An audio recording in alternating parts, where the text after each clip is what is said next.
It's the eCommerce Master Plan podcast. Here to help you solve your marketing problems and grow your e-commerce business. Cutting through the hype to bring you inspiration and advice from the e-commerce sector and beyond. Here's your host, Chloe Thomas. Hello and welcome to this episode of the eCommerce Master Plan podcast. I'm Chloe Thomas, the creator and host of this award-winning show, and it's my aim in every episode to help you find ways to improve your e-commerce business. So thank you for tuning in. I would love to know how the show helps you, so please let me know via social media with the hashtag #eComMasterPlan.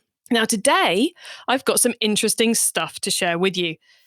Interesting stuff. Interesting Stuff is an occasional section in the show where I bring you anything particularly interesting I've found out about recently in the e-commerce world. It might be an event, a white paper, a new supplier, or just something really cool that I think you should know about. There may well be no interesting stuff for ages, as there hasn't been recently, and then last week and this week we have 2 episodes running, a bit like London buses. They all come at once. Okay, well, you can find all the interesting stuff we've ever mentioned on the show at ecommercemasterplan.com/stuff. And today I've got 2 different pieces for you, because one of the interesting things I found over the summer during lockdown back in the spring is that a lot of the SaaS businesses, those software suppliers who are creating all the stuff you use to run your businesses and to do your marketing, a lot of them have spent lockdown looking for ways to get their message out to all of us when events aren't happening.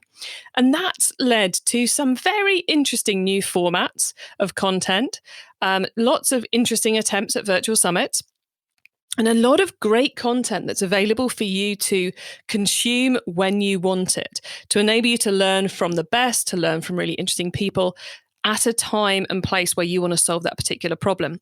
So I want to tell you quickly about 2 that I've been involved with in recent months, which I think are particularly interesting in terms of the format they've chosen to give you this information in, and the content that they've included. So I think you'll find this content really useful and worth a watch too, because they are both videos.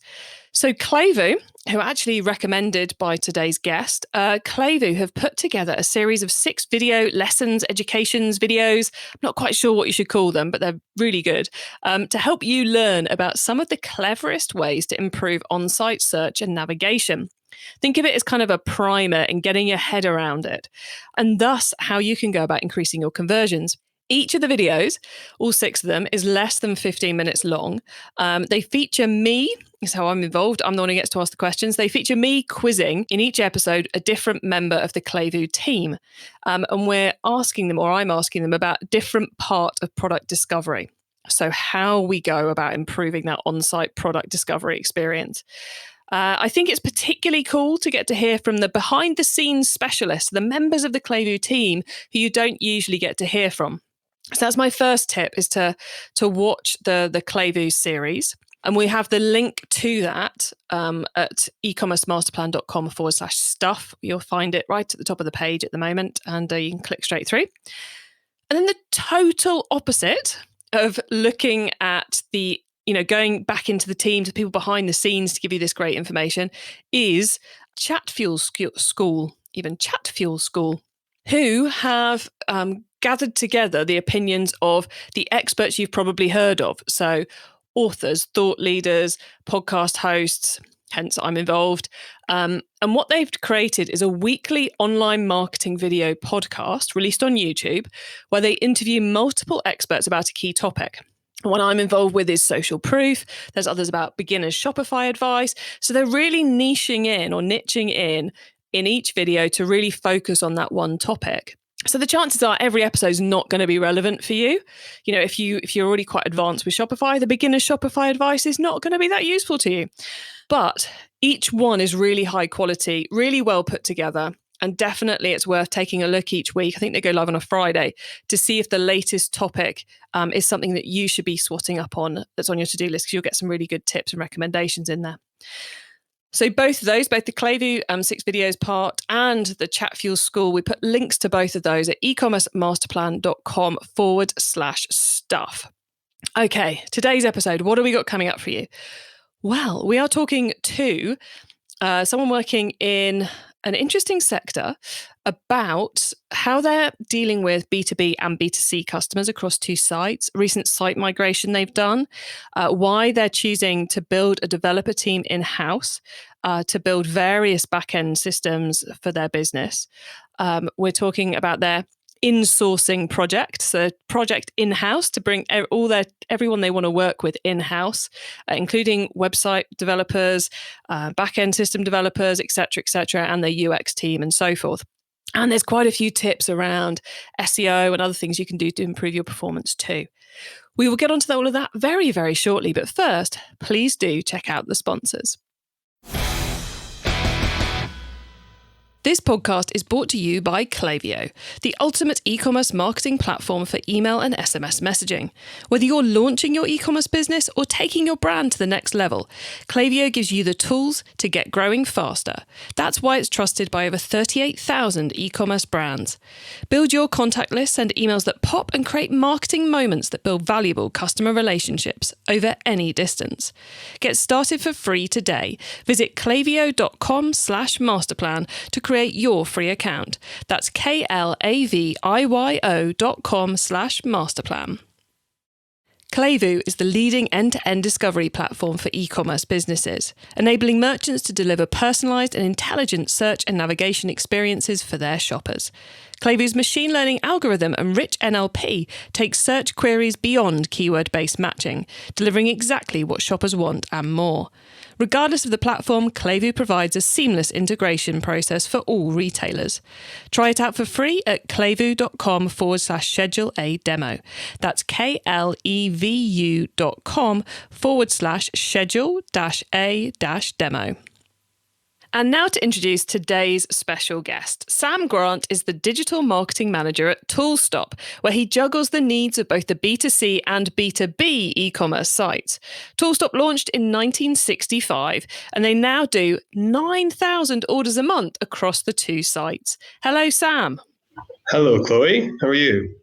I'm good. I'm excited to talk to you because a lot of the time on this show, we're talking to business owners. And today we get to talk to an actual marketing manager, which is, brings a whole good new angle to the show. So I'm excited to be chatting to you. But before we get into all of that, how did you get started in e-commerce? I fell into e-commerce by accident, in a sense. After traveling post-marketing degree, I was scratching my head wondering what was next. And I came back, and it happens that my father has a haggis and black pudding manufacturing company based in the Highlands of Scotland, where I'm from. And he had a website, and I looked at it and told him everything that was wrong with it. So he said, well, if you can do better, why don't you build me one? So I kind of learned all the nuances at that point of WordPress and WooCommerce and built him a website. And from there, I'd built a really good skill set, and I knew a few people that knew things that could help me out. And it's just grown from there. And I've gone through a few businesses where I've worked in both the e-commerce and digital marketing sides. And I just love it. It's a revolving door. You're always learning new things. And yeah, I'm really enjoying it. Yeah, it's whilst so much is, I haven't been in it for like 15 years, while so much stays the same, so much changes. There's always something new to test. There's always a new challenge to overcome. Yeah. It's an addictive place once you've got involved. Yes, sometimes frustrating, but all in good ways. Oh, and definitely. Right. Let's explain a little bit more about Toolstop. So, where in the world are you, and where are you selling to? So we are in a little place called Uddingston, which is just southeast of Glasgow in Scotland. Most of our sales are in the UK, about 90%. We do sell small amounts to Europe. And then that's across both our B2B and B2C sites. And, B2C and B2B, you've obviously got the two different sites, the two very different audiences there. Do you sell both of those via the same platform, or have you got different web platforms going on for each of them? So they are now both on BigCommerce. The B2B was kind of a test bed for us to see if BigCommerce was right for the B2C side. Obviously, it drives way more transactions and traffic. So they are now both on BigCommerce, yeah. Oh, cool. So the test was successful. Yes, indeed. We're really, really pleased with BigCommerce so far. Excellent. Well, hopefully they'll send you a nice bottle of something. So thank you for mentioning them so nicely in this podcast. You would hope so. You would, wouldn't you? Because they're a lovely team here in the UK, and the US team as well, actually, are good people too. So on BigCommerce, are there any key things you're using alongside BigCommerce to drive those sales and to deliver that customer service? Yeah, so I guess the big ones in terms of what we've got running on the site, certainly the B2C side, is we operate Clevo Search on the site, which has been a real big improvement in our site search metrics. So we've seen really good results from that. We've got Smile.io rewards programs running on there, live chat plugins. We use Izuto for desktop notifications, Wisepops for pop-ups. We've got probably a series of 10 to 12 apps running on the B2C site. But what I found on this platform versus others, we don't tend to have much in the way of issues on how they interact with each other, which I've seen on Magento, where sometimes you're struggling to get updates to make everything work well together. On BigCommerce, it seems that we've had really little issues, which has been great. Oh, that's always cool. Yeah, there's nothing worse than updating a plugin or installing a new plugin and then suddenly everything else stops working. It's like trying to find the needle in the haystack, trying to solve those kind of problems. Yes. Okay, cool. So what does the team look like there at Toolstop? How many of you are there, and are you outsourcing anything? So we're kind of in the middle of project in-house, where we're trying to do as much ourselves as possible. So we have a team now of 3 developers working on the BigCommerce sites. They also work on a number of different tools that we've built in-house that I can tell you a little bit about later. We have 3 members of our team working on product information and content. We've got Neil Bruce, who is our highly experienced e-commerce manager, and 1 graphic designer, and then there's myself, who is the digital marketing manager. We've also got in that team, supporting that team, is a systems analyst that kind of makes sure all our systems are kind of operating well together. So that's from BigCommerce to our product information software, Sage, all these things, and make sure everything's knitting together and working as expected.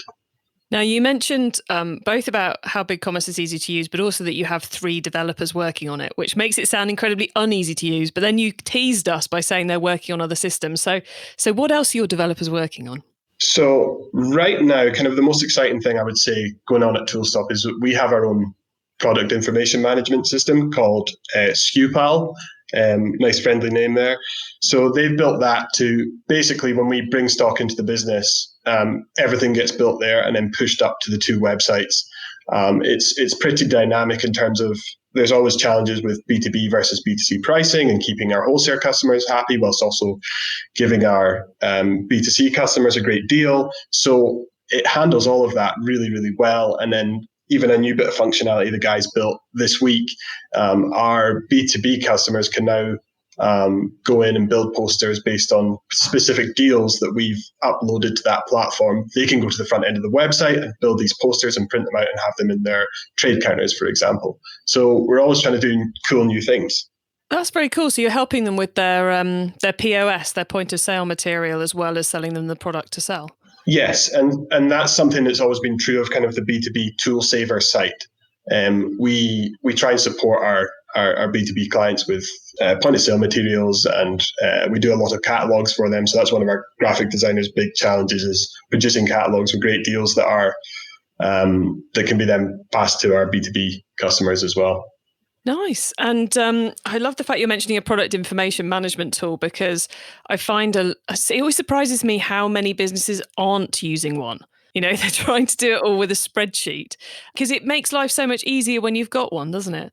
It does. This is actually the first e-commerce site I've worked on with one, and you see the benefits of it immediately. As you say, it just takes the spreadsheet and data entry errors out of the window to a great extent. And it's one of the kind of exciting things about what we're trying to do at Toolstop and Toolsaver just now, is that if we get a demo of a platform, say a PIM or a warehouse management system, the first thing we ask ourselves is, can we create that ourselves? And if the answer is yes, then we'll try and do it, and we'll build it to suit us. The added benefit of that is that eventually, if we get these systems refined really well, then we can look to offer those to other customers as well, as other, say, e-commerce companies, for example. And we haven't actually mentioned the product that you sell much there, have we? So we've given hints, we haven't really explained it. So what is the product? Yeah, so it's in the name of both companies, I guess. So we sell power tools, hand tools, garden tools, you name it. For the most part, it was traditionally aimed at professional tradesmen, so builders and joiners and these kind of guys. But we also look at DIY tools now. What's happened in 2020 with lockdown, people have been doing lots of work on their houses and their gardens. So we're starting to see a lot more sales on the lower price point items for people buying, a combi drill that they're using to put up shelves in their house, for example. So we're trying to suffice both those markets now more than ever. And both via the same website, even though one of them's a business and one of them's a consumer. Yes. Yeah, because you've got Toolstop, which sells individual drills, and then you've got Toolsaver, which is what we're calling the B2B site, isn't it? Which sells wholesale, as it were, in bulk. Exactly. It says wholesale, and we offer great bulk rates for the B2B side, which is obviously important. These guys are trade counters that need some level of margin to operate well. So we'll offer them bulk rates and pallet rates and box rates on tools, whereas the B2C side is just aimed at the kind of end user, whether that be a professional tradesperson or you or I in our house trying to do our best piece of work. And you mentioned operation in-house, I think it was, where you're trying to, do as much in-house as you possibly can. Is that something which the business has adopted as a result of what's been going on with COVID-19, or is it something that has been running since before? It kind of started before that. It kind of piggybacked on the move to big commerce. I think Neil, our e-commerce director, just saw an opportunity that if we can remove those costs of agencies and do it ourselves without enormous time costs or hiring costs, then we'll try and do it. And I think that's a really, really refreshing approach, because it's very easy to go to an agency. And I'm not for a second bad-mouthing agencies. There's great agencies out there for both the dev side and the digital marketing.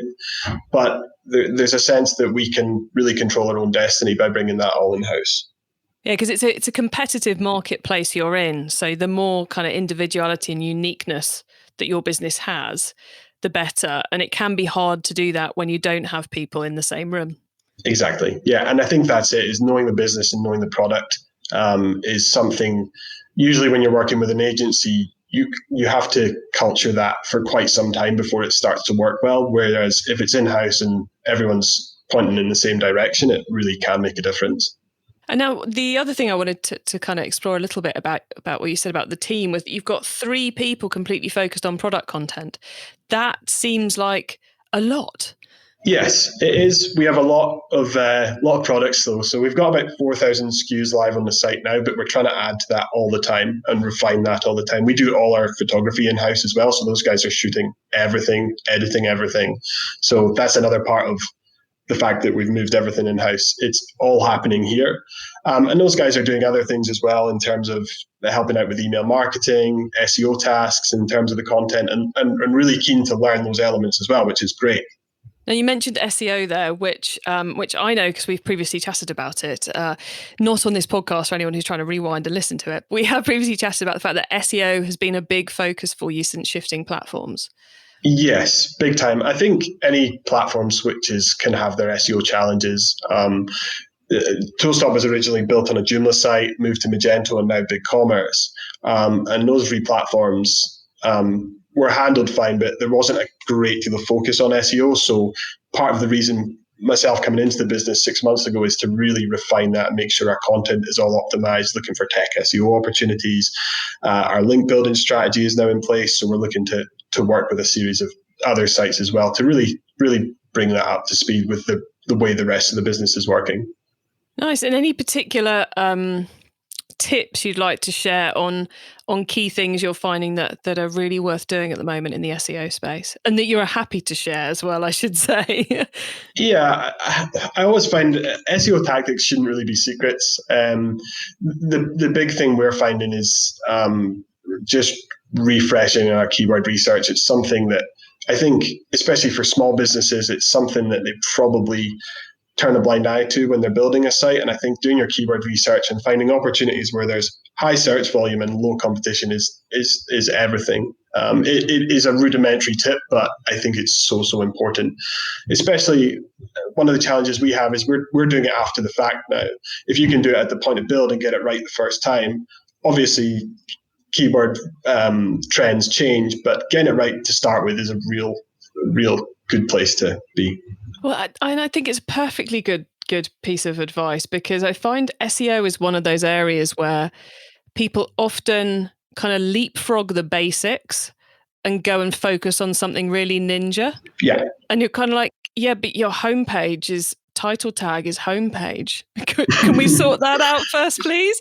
No, I want to do this amazing outreach piece that involves all this huge complexity. You're like, can we do the basics first? Yeah, for sure. And I think, getting those basics, getting your metadata right, getting your content right is 101. And then speed is everything these days. So that's kind of our next big challenge here, is to keep refining that. It's the big battleground, isn't it? Or increasingly becoming the big battleground, is how fast can you get your site to move? Yeah, and every little helps. So we're trying to make little refinements all the time in terms of what's loading on pages, and even looking at the concepts of headless e-commerce as well. It's not something we've explored yet with BigCommerce, but we're just kind of having a wee look at it just now and seeing if that might be one of our options to continue to get our sites faster and faster. Nice. And I'm resisting the urge to say let's get into headless e-commerce, because it's a complex area. So we're going to skip over that term. But anyone who wants to know more about it, I'll put a link in the show notes to some content we've got specifically about headless, because it's very powerful for those who need it and understand it, but a big distraction for those who don't, I would say. Big time. Yeah, fair enough. Yeah, it is a rabbit hole, isn't it? Yeah. But potentially a very powerful one. Now, Sam, what do you think is the most awesome thing going on at Toolstop right now? Okay, so we mentioned kind of project in-house. So the next steps is we're bringing in another 2 devs. So that's going to bring us up to 5, which is really cool. So it's going to be a big team. And we're actually at the point where we're going to start building our own warehouse management system. Ooh, that's a big one. It's a big one, and it's just another one of those opportunities we've asked ourselves, can we do it ourselves? Can we do it better to suit our businesses? Is the time cost of doing it effective against what we pay for our warehouse management system just now? And the guys are really, really keen to tackle that head on. The other cool thing for me as a digital marketer is we're bringing in a UX developer as well. So continuing to refine, certainly on the B2C side, and getting that really dialed in now that the BigCommerce platform has been live for 6 months. That's a really exciting point for myself as well. Very cool. And I think the fact I kind of love, and I'm kind of scared by the fact you're planning on building your own warehouse backend system, because it's one of those systems which, when people are buying them, they often buy the wrong system. Because it really isn't one size fits all. Every business needs slightly different things and needs to be able to tweak certain things and have control over this, that, and the other. So they're very, very hard to buy. So I completely get why building your own would make a lot of sense, but it also scares me, because that is one big important piece of tech. Yeah, for sure. And we're lucky to have in-house devs that are keen to tackle that, because I've probably worked with someone in the past that would be looking at you like you were crazy.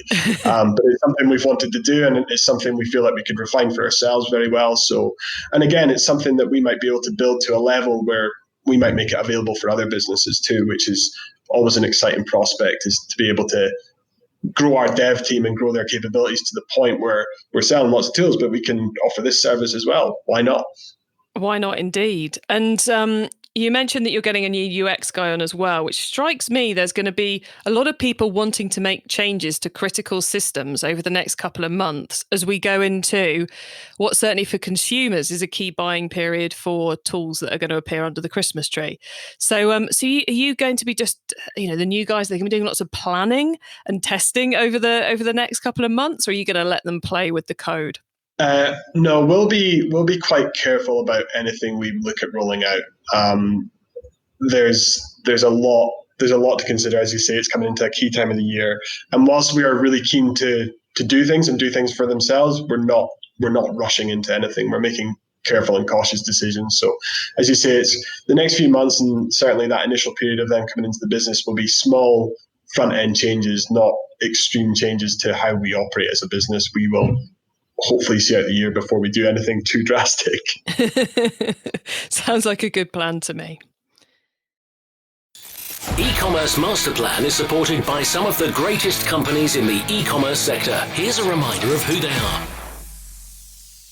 It's safe to say that most of us have been doing more shopping online lately. And if you're an e-commerce brand, that means you might be seeing more first-time customers. But once they've made that first purchase, how do you keep them coming back? Well, that's what Klaviyo is for. Klaviyo is the ultimate email and SMS marketing platform for e-commerce brands. It gives you the tools to build your contact list, send memorable emails, automate key messages, and more. Way, way more. Whether you're launching a new business or taking your brand to the next level, Klaviyo can help you get growing faster. And it's free to get started. Visit klaviyo.com/masterplan to create your free account. That's klaviyo.com/masterplan. Klaviyo is the leading end-to-end discovery platform for e-commerce businesses, enabling merchants to deliver personalised and intelligent search and navigation experiences for their shoppers. Klaviyo's machine learning algorithm and rich NLP takes search queries beyond keyword-based matching, delivering exactly what shoppers want and more. Regardless of the platform, Klaviyo provides a seamless integration process for all retailers. Try it out for free at klaviyo.com/schedule a demo. That's KLEVU.com/schedule-a-demo. It's time for the top tips round. Okay, I love this section because it gives me and our listeners some really quick ideas for taking our businesses to the next level. So Sam, are you ready for the top tips? Absolutely. Okay, the book top tip. If everyone listening to this podcast agreed to take Friday off and read a book to make their business better, which book would you recommend? So my answer to this one is shameful, Chloe. So I am not a reader, and I've tried my whole life to be a book reader, and I'm just awful at it. I don't know what it is, and I try really hard because I know I should read and I know how good it is for the brain, but I'm not very good at sticking to a book. So what I would recommend, especially from a digital marketing perspective, is getting on top of the courses and blogs that Moz, Ahrefs, and SEMrush do. And as well as they do great podcasts as well. And they offer so many insights, going back to what we were talking about, fundamentals of SEO and these things. If someone's trying to grow their e-com business, there's so much useful information out there. And podcasts too, like yours, Chloe, of course, would be my other recommendation to spend that day. Thank you. And we're always happy for an alternative to a book for that question. So that's completely cool. And some great recommendations there too. Okay, the traffic top tip. Which marketing method do you either prize above all others or think doesn't get the press it deserves? Well, I certainly think mine gets the press it deserves, but I think I'd prize it above all others, and that would be Google Shopping. There's so many opportunities in it, in investing a little bit of money and getting your e-commerce business rolling. You look at a Google search engine results page, it's so dominated by ads now, so getting Google Shopping right and ready to go would be mine.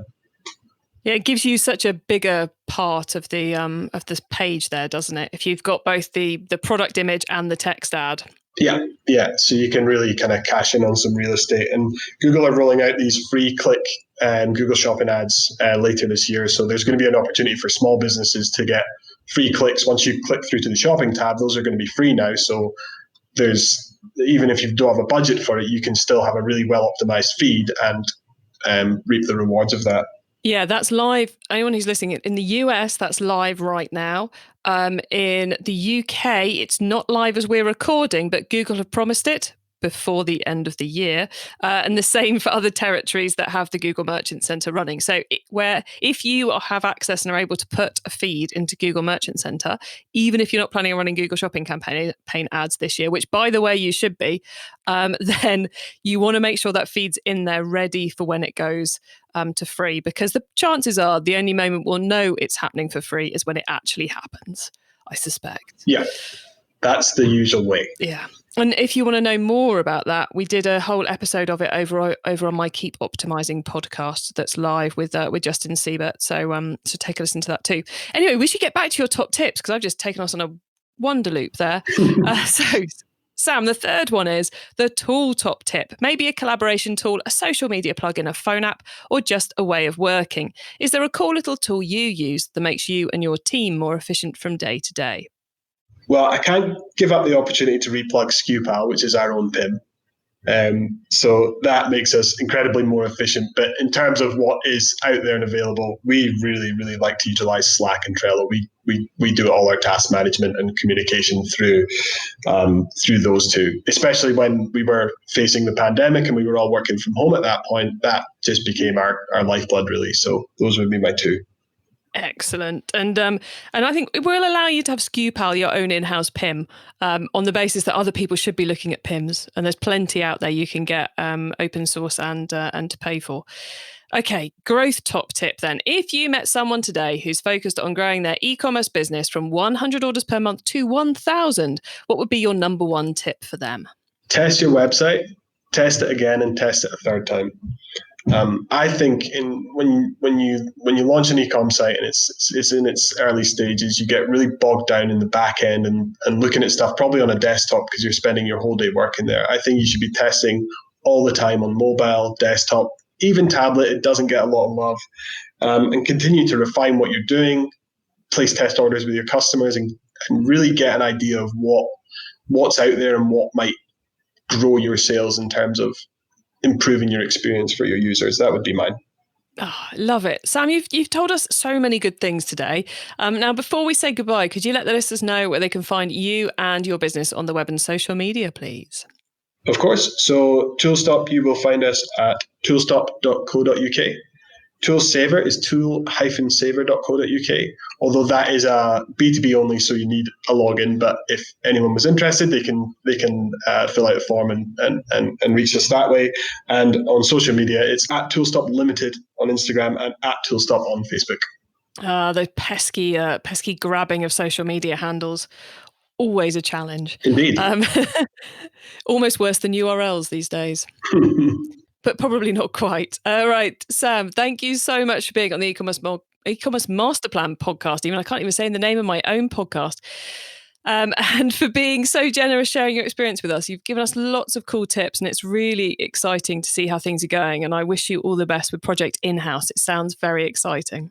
Thanks, Chloe. It's been a pleasure.